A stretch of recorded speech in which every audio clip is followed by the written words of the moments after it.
नमस्कार, स्वागत है आप सबका हमारे खास कार्यक्रम देशांतर में। मैं हूं कवीन सचान। पिछले एक दशक में दुनिया भर में जहां वन क्षेत्र घट रहे हैं, वहीं भारत में इनमें लगातार बढ़ोतरी हो रही है। भारत वन स्थिति रिपोर्ट 2017 कुछ यही इशारा कर रही है। रिपोर्ट कहती है कि वन क्षेत्र के मामले में भारत दुनिया के शीर्ष 10 देशों में है, और ऐसा तब है जबकि बाकी 9 देशों में जनसंख्या घनत्व 150 व्यक्ति प्रति वर्ग किलोमीटर है और भारत में ये 382 व्यक्ति प्रति वर्ग किलोमीटर। देश में वन और पर्यावरण की स्थिति में 2015 की तुलना में 8021 वर्ग किलोमीटर की वृद्धि दर्ज की गई है, जिसमें 6778 वर्ग किलोमीटर की वृद्धि वन क्षेत्रों में है, जबकि वृक्षावरण क्षेत्र में 1243 वर्ग किलोमीटर की बढ़ोतरी दर्ज की गई है। देश के कुल भौगोलिक क्षेत्र में वनों और वृक्षावरण का क्षेत्र का हिस्सा 24.39% है।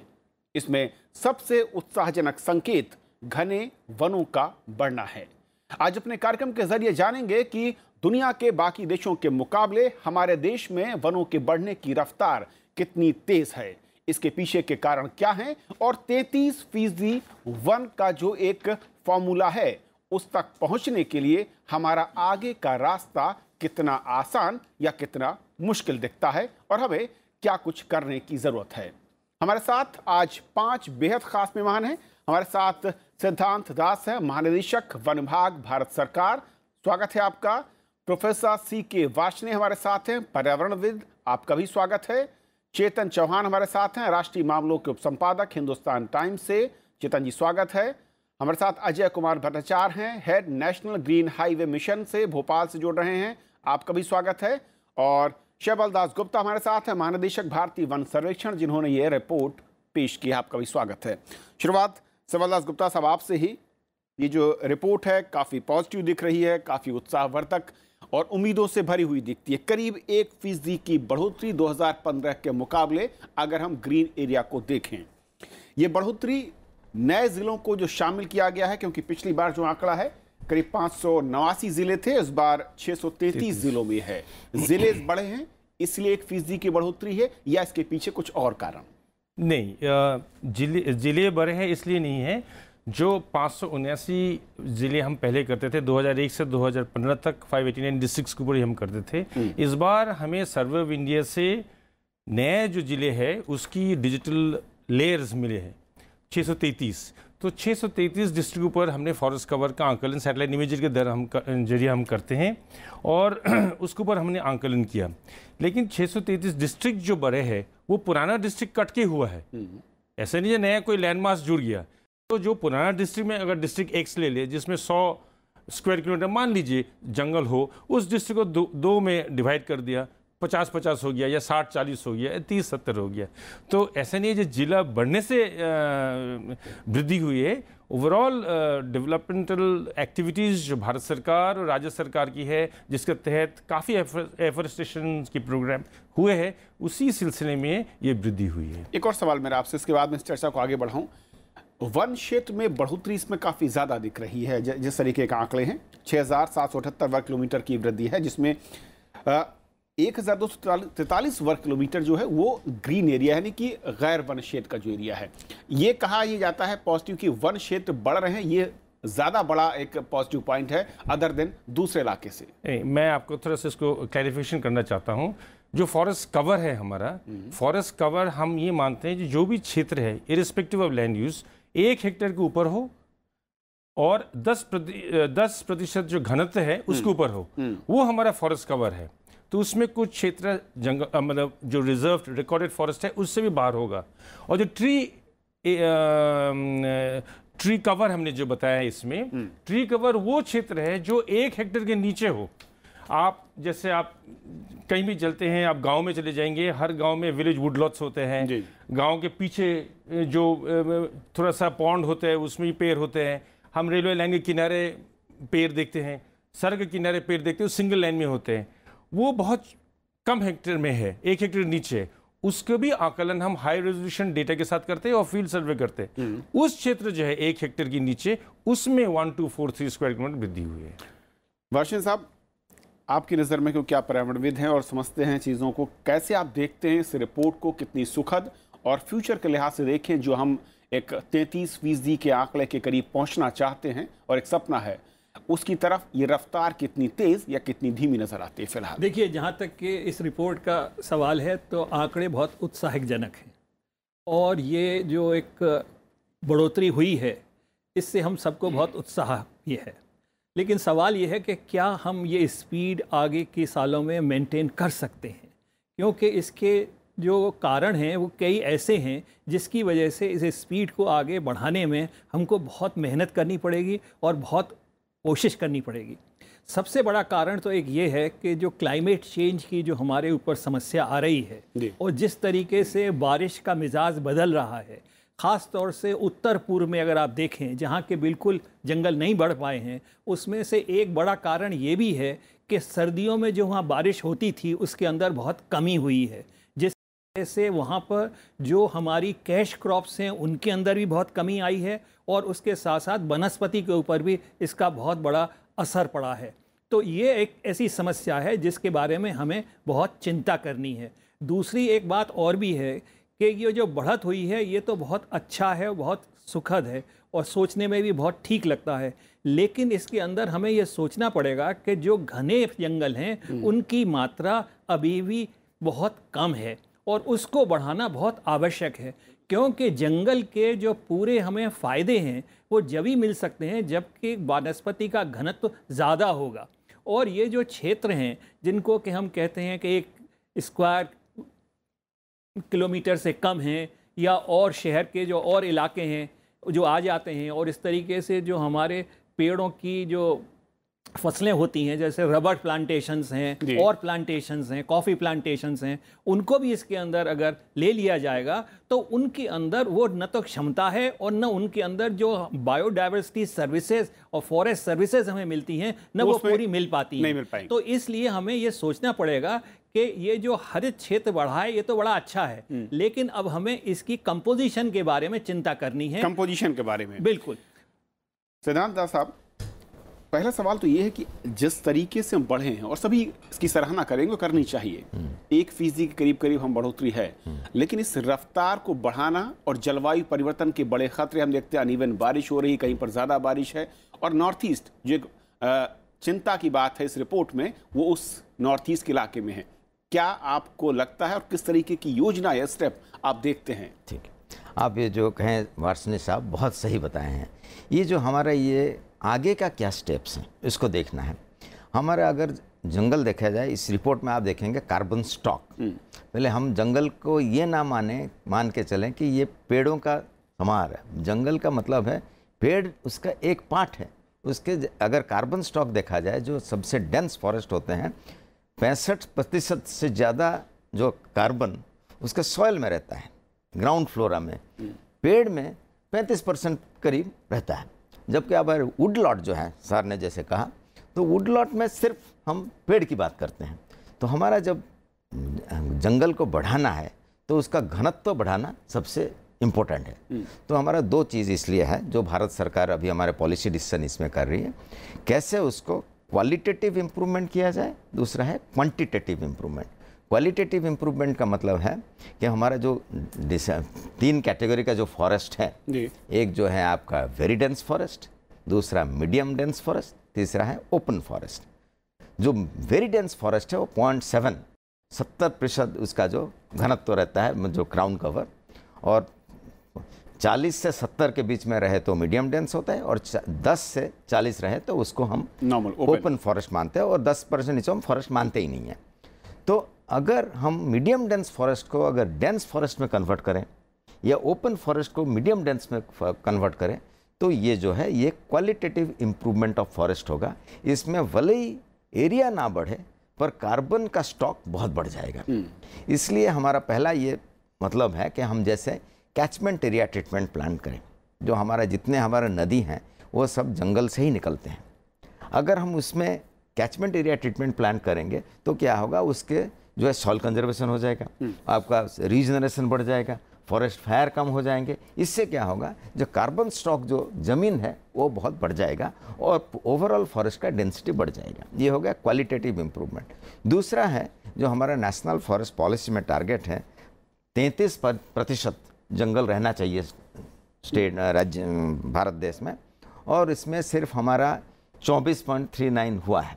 उससे आगे कैसे बढ़ाएं, क्योंकि फॉरेस्ट एरिया तो बढ़ ही नहीं सकती, तो हमको जंगल के बाहर जाना पड़ेगा। इसके लिए हमको एग्रो फॉरेस्ट्री, फार्म फॉरेस्ट्री, जो खाली ज़मीन पड़ी है उसके ऊपर, railway line, national highway, canal के साइड में, लोगों के घरों में, ये सब प्लांटेशन करके इसको बढ़ाना पड़ेगा। जैसे भारत सरकार ने, आपने देखा होगा अभी उसने कर दिया कि बैम्बू को उन्होंने ट्री से हटा दिया। मैं इस पर पॉइंट पर भी आऊँगा, लेकिन अजय कुमार जी मैं आप समझना चाहूँ, क्योंकि देश जैसे जैसे बदल रहा है, जनसंख्या बढ़ रही है और उसका लोड या भार वो वनों पर और हमारे इकोलॉजिक सिस्टम पर भी पड़ रहा है।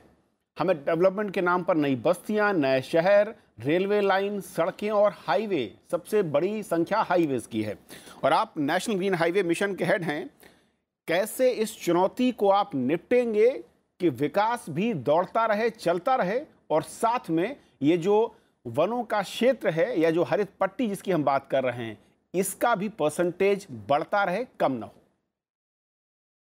आप सभी को नमस्कार। मैं किसी को देख नहीं पा रहा हूं। मैं समझता हूं कि दर्शक मुझे देख पा रहे हैं और टीम के मेंबर्स भी मुझे देख पा रहे हैं, और विशेष रूप से मैं, हमारे गुरुजी बैठे हैं वहाँ पे, डॉक्टर सीके वार्ष्णेय को मेरा नमस्कार, और ये सारे एक्सपर्ट्स लोग वहाँ बैठे हैं, उन्होंने अपना आइडियाज शेयर किए हैं।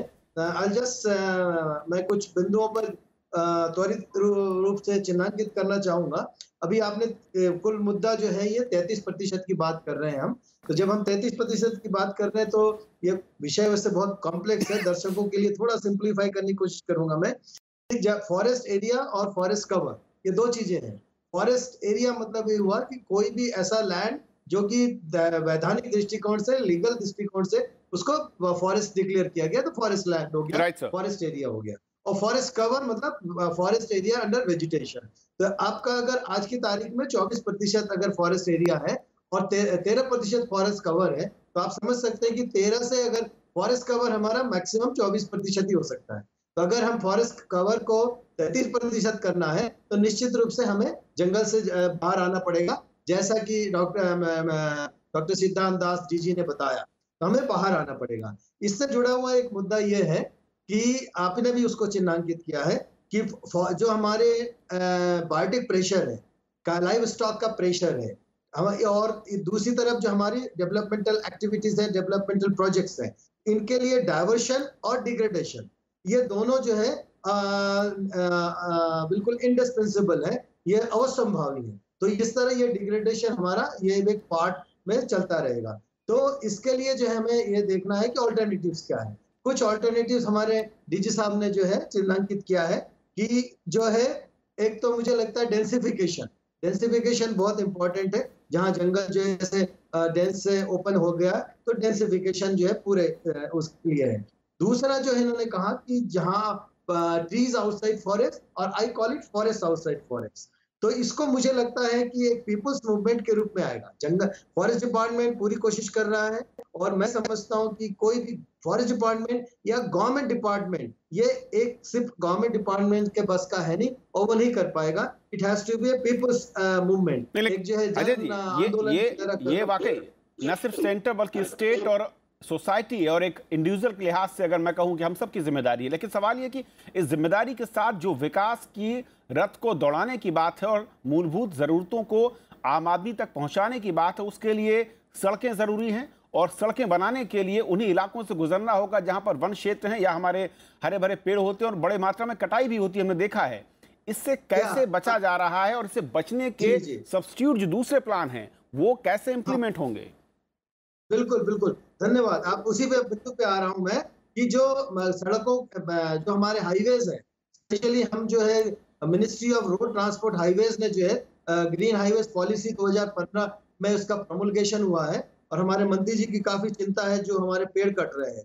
तो उस जो पेड़ कट रहे हैं उसमें जो है एक पेड़ तो मिनिमम कटे, एक नंबर 1, और उसका ट्रांसप्लांटेशन के ऊपर हमारे मिनिस्टर साहब का काफी जोर है, हमारे पॉलिसी में भी उसका जोर है। तो हमारा जो पॉलिसी है green highways plantation, transplantation, beautification and landscaping का पॉलिसी है। तो हमारे जो वार्ष्णेय साहब ने बहुत अच्छी तरह से इस बिंदु को चिन्हांकित किया है कि हम 1 लाख किलोमीटर में अगले 10 साल में हम लोग जो है प्लांटेशन कर रहे हैं। चलिए, तो मैं आपके पास लौट रहा हूं। चेतन, आप लंबे अरसे से देखते रहे, कैसे जो 33% का आंकड़ा है उस तरफ हम बढ़ते दिखाई दे रहे हैं, जो रफ्तार है, बढ़े जरूर हैं, लेकिन दुनिया के 10 देशों में अगर हम 90 नंबर पर खड़े देखते हैं तो तरक्की जरूर दिखती है, लेकिन इस तरक्की को बढ़ाने के लिए जो सरकारी प्रयास हैं, इनको और रफ्तार कैसे दिया जा सकता है? स्टेट लेवल पर क्या कुछ और हर्डल्स आपको नजर आते हैं, या फिर मैं कहूँ कि सोसाइटी के लेवल पर?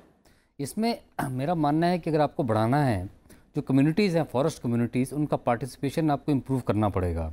अभी तक बहुत क्षेत्रों में ये धारणा है कि जो लोग जंगल के आसपास रहते हैं, वहाँ पे जो प्राणी एनिमल रहते हैं उनके दुश्मन हैं, उनको आपको इंटीग्रेट करना पड़ेगा फॉरेस्ट मैनेजमेंट में।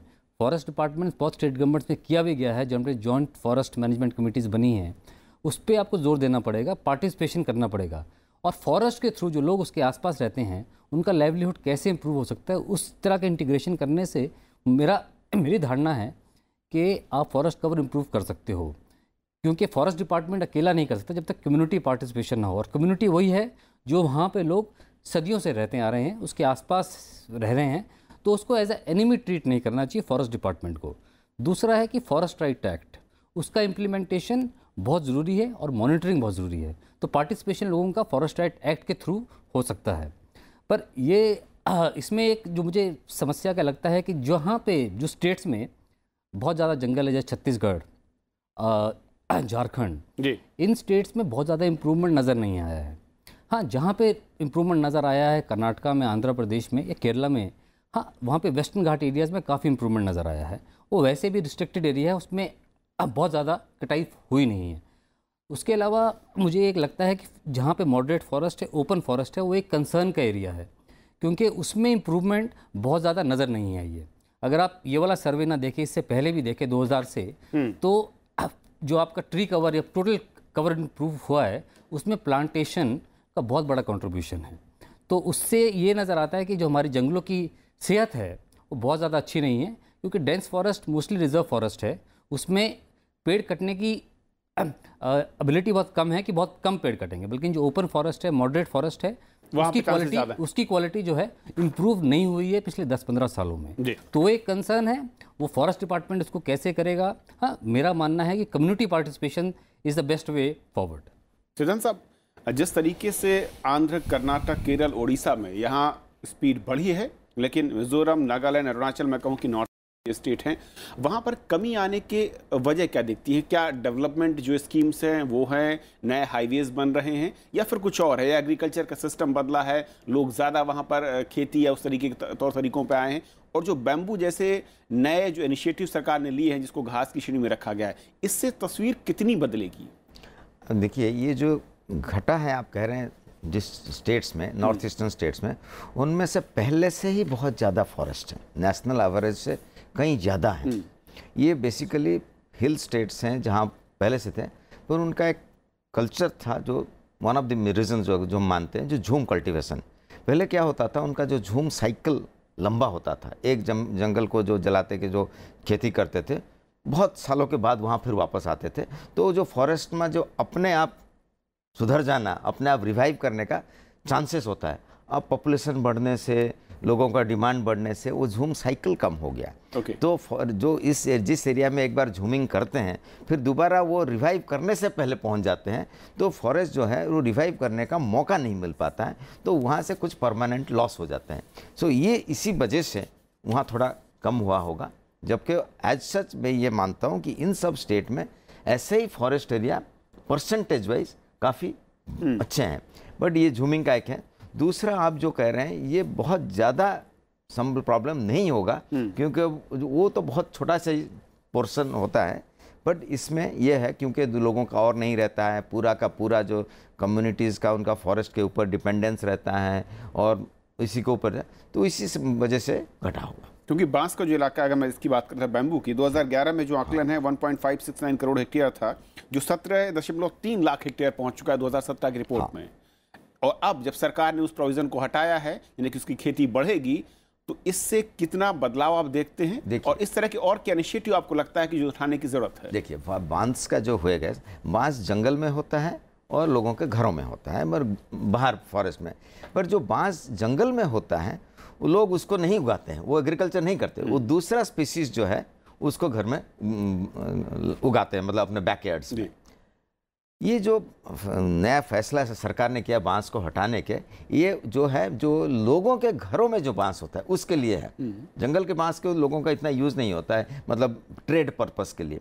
पर इससे क्या होगा, ये हटा देने से बांस की जो ट्रांसपोर्टेशन है उसका ट्रांजिट परमिट नहीं चाहिए होगा, उसको ट्रेड में कोई रेस्ट्रिक्शंस नहीं होगा, तो लोगों को एनकरेजमेंट मिलेगा कि आप ज़्यादा से ज़्यादा बांस उगाए, तो तब उसको एग्रीकल्चरल क्रॉप या हॉर्टिकल्चरल क्रॉप के तहत उसको करा सकते हैं। तो हम ये मानते हैं ये जो अमेंडमेंट होने के बाद लोगों को ज़्यादा उत्साह मिलेगा तो उसको बांस उगाए, और क्योंकि वो ज़्यादा फायदा ग्रीन कवर भी बढ़ेगा, ग्रीन का, और इसके मामले ग्रीन कवर भी बढ़ेगा, कार्बन स्टैक बढ़ेगा। छोटा सा इश्यू है, उसके ज़रा क्लैरिफिकेशन। ये जो बांस का क्षेत्र बढ़ा है तो ये फॉरेस्ट के ही क्षेत्र के अंदर है, तो ये फॉरेस्ट का ही हिस्सा है, लेकिन फॉरेस्ट के हिस्से में बांस की जो तादाद है और जो बांस का क्षेत्र है वो बड़ा है, राइट। तो अगर हम देखें, और मैं इसके बारे में थोड़ा स्पष्ट कर दूं कि जहाँ तक बांस का सवाल है, तो जहाँ बांस उगता है तो वो अपने आप में बहुत बायोडाइवर्सिटी को एनकरेज नहीं करता है, क्योंकि इसकी वजह से जो फॉरेस्ट एरिया है और जो वाकई फॉरेस्ट से हमें लाभ मिलना चाहिए उसके अंदर, इसके अंदर थोड़ी कमी आती है, क्योंकि बांस तो बहुत तेज़ी से बढ़ने वाला है और बढ़ता भी है, और वो वेजिटेटिव तरीके से उग जाता है, बीज की भी जरूरत नहीं होती, खुद ब खुद ही सेल्फ साइकिल ड्रिवन जो कैसे रिन्यू होता है। तो इस वजह से फॉरेस्ट की जो क्वालिटी है वो गिरने भी लगती है। हालांकि हमको पल्प मिलने के लिए बांस की ज़रूरत होती है, कागज़ के लिए और कई सारे इंडस्ट्रियल चीज़ों के लिए, तो इसमें हमको थोड़ा सावधान रहना पड़ेगा। एक चीज़ छोटी सी और है कि जो भी हमारा फॉरेस्ट एरिया के अंदर वृद्धि हुई है वो 1000 मीटर एल्टीट्यूड से नीचे ही नीचे है, जबकि सबसे ज़रूरी है कि जो ऊपर वाले वन क्षेत्र हैं, जो पहाड़ी और ऊंची पहाड़ी वाले वन क्षेत्र हैं, उनकी सेहत को सुधारना बहुत ज़रूरी है, ताकि जो हमारे जल साधन हैं और जो हमारे रिवर वैली प्रोजेक्ट्स हैं उनके अंदर सिल्टिंग की कमी हो, और उनके अंदर और जो दिक्कतें आती हैं जैसे बाढ़ आती है और मिट्टी का कटाव होता है, उन सब की जो समस्याएं हैं उसका समाधान करने के लिए उनकी बहुत बड़ी आवश्यकता है। तो इसी सिलसिले में मैं कहना चाहूँगा कि I will just रिटरेट the views of the director general forest कि जैसे वाशर सर ने चीज़ बताया कि हमें 1000 मीटर के ऊपर की जो जंगल है उसमें सुधार की ज़रूरत है, और वहीं आता है कैचमेंट ट्रीटमेंट। वो सबसे अहम चीज़ है, क्योंकि हमारा जितने भी जंगल है वो सारे कैचमेंट मेजर रिवर्स की वहाँ से आते हैं। अगर उसको आप ट्रीट कर दे ठीक से तो आपका सिल्टेशन का प्रॉब्लम सॉल्व होगा, आपका मैन एनिमल कॉन्फ्लिक्ट कम हो जाए, क्योंकि अंदर पानी आपको मिलेगा। पानी अगर मिल जाए तो जानवर बाहर नहीं आएंगे, ठीक है। आपको जंगल में आग कम लगेगी, क्योंकि जो ज़मीन है उसमें नमी रहेगी। बिल्कुल। तो there lots of plus regeneration बढ़िया होगा, सॉइल में कार्बन सबसे ज़्यादा है वो होगा, और अच्छा ग्रोथ होगा। आखिर में चेतन, आपसे संक्षेप में टिप्पणी चाहूँगा। जो मैं रिपोर्ट देखा था, मैनग्रोव कवर जो है वो भी कंट्री में पॉजिटिव दिख रहा है पहले की रिपोर्ट्स के मुकाबले। इसे आप कैसे देखते हैं, और आने वाले दिनों में ग्रीन कवर और फॉरेस्ट एरिया बढ़ने के साथ जो तमाम मैं कहूँ क्लाइमेटिक चेंज है या दुनिया में तमाम तरह के वातावरण में बदलाव के बाद खतरे बढ़ रहे हैं, उसे रोकने की दिशा में और क्या बड़े कदमों की आप जरूरत देखते हैं, अगर आप compare to other European world देखें तो? नहीं, जैसे कि जंगल की बढ़ोतरी है उसमें भारत सरकार ने, स्टेट गवर्नमेंट ने काफ़ी काम किया है। हाँ, पिछले 10-12 सालों में अगर आप देखोगे जनरल अवेयरनेस बहुत बड़ी है। जैसे स्कूलों में पढ़ाया जाता है फॉरेस्ट कवर के बारे में, जानवरों के बारे में, तो लोगों का अवेयरनेस इस बारे में बहुत बड़ा है। दूसरा, टूरिज़्म एक बहुत इंपॉर्टेंट फैक्टर है जो फॉरेस्ट कवर इम्प्रूव करने में मदद कर सकता है, कि अगर हम हर स्टेट टूरिज़्म बढ़ाए, आप देख लीजिए जहाँ पे भी शेर हैं उन फॉरेस्ट एरियाज़ की हेल्थ बहुत अच्छी है, क्योंकि लोग जाते हैं करोड़ों रुपया, जैसे बांधवगढ़ हो गया, कॉर्बेट हो गया, रणथंभौर हो गया, कमाते हैं, वहीं पे इस्तेमाल होता है, तो उससे हेल्थ इम्प्रूव होती है। क्लाइमेट चेंज में इसके अलावा भी बहुत चीज़ें हैं। फॉरेस्ट के अलावा फॉरेस्ट कार्बन सिंक के उसमें आता है, पर उसके अलावा और बहुत सारे स्टेप जो आपको लेने हैं। एमिशन कंट्रोल है, हाँ, इफ्लुएंट आपको कंट्रोल करना है, तो उसमें अलग अलग तरह के स्टेप है जो भारत सरकार ने पेरिस एग्रीमेंट में बताए हैं। और उस पर ये रिपोर्ट अगर आप देखें तो हम उस डायरेक्शन में फॉरेस्ट के लिहाज से राइट डायरेक्शन, उस तरफ हम जा रहे हैं। और टारगेट मुझे लगता है कि जो 2030 का टारगेट है 2025 तक हम उसको अचीव कर देंगे। चलिए, बहुत बहुत बहुत शुक्रिया आप सभी मेहमानों का हमारे साथ इस अहम चर्चा में जुड़ने के लिए। और ये ज़रूरी है समझना कि जंगल है तो जीवन है, और इसीलिए हम और आप मिलकर इसे बचा सकते हैं। न सिर्फ बचा सकते हैं बल्कि बढ़ाने की दिशा में सरकार के कदमों के साथ आगे बढ़ें। बहुत बहुत शुक्रिया आपका। देश देशांतर में आज हमारे साथ इस चर्चा में जुड़ने के लिए। फिलहाल आज इतना ही। नमस्कार।